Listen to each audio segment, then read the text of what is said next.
Hey everyone, welcome back to Hacky Lessons, and in today's video I want to talk about the recently revealed leader cards for set 3 of the One Piece card game. Now, normally I wouldn't talk about cards that have just been revealed like this so far in advance because we don't even have set 2 here in the English version yet, but I was very excited by these leader cards. I was going to make a video the day it happened, but I was a little bit too busy.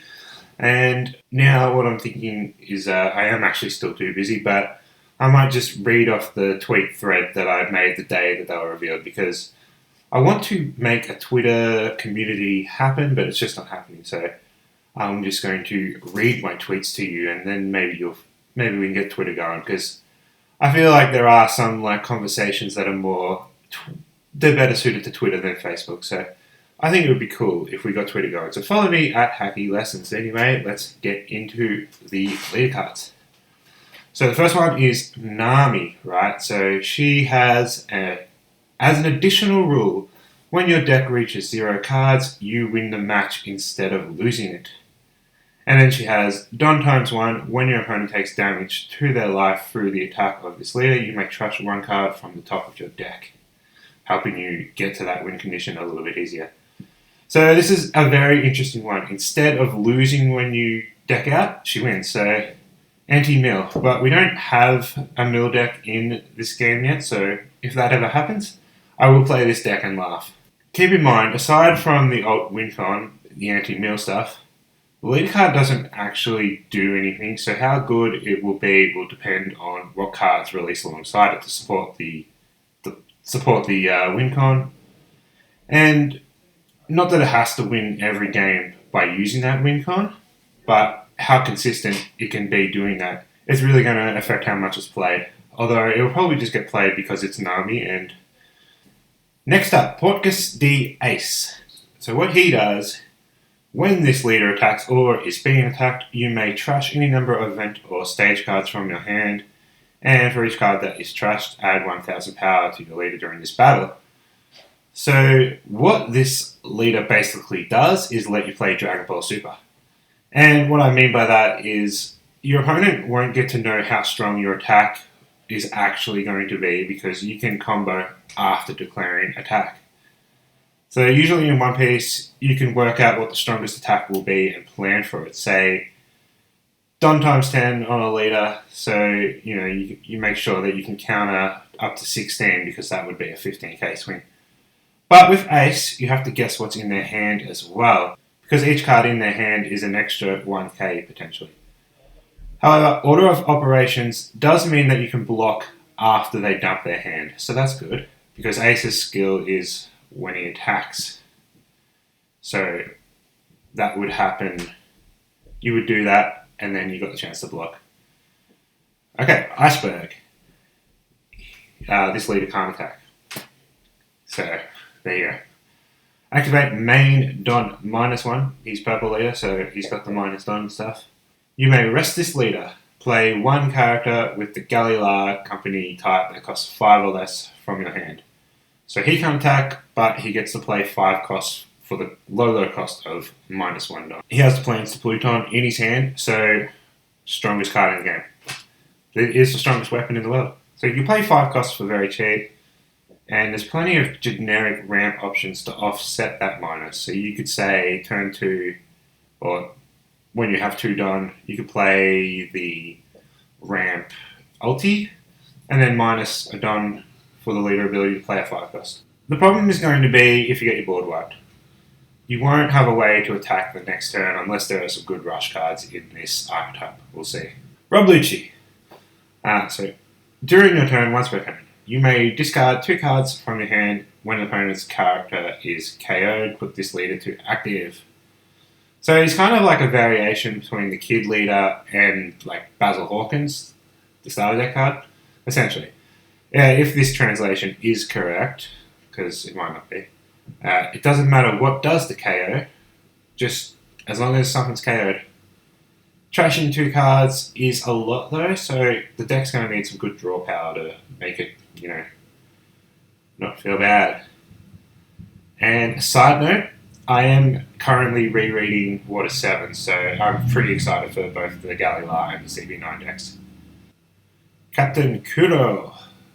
So this guy's green, and he has activate main 3 Don. Cost 3 Don. You may rest 2 characters with the East Blue type. Set this leader to active, and rest one of your opponent's characters that cost 5 or less.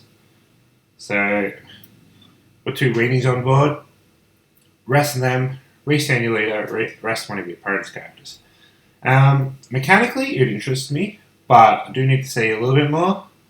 And the character is pretty lame, to be honest. I don't really like the Syrup Village arc.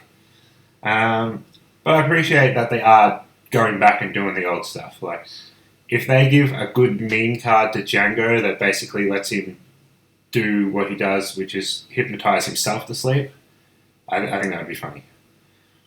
Big Mum. So this is the starter deck leader card.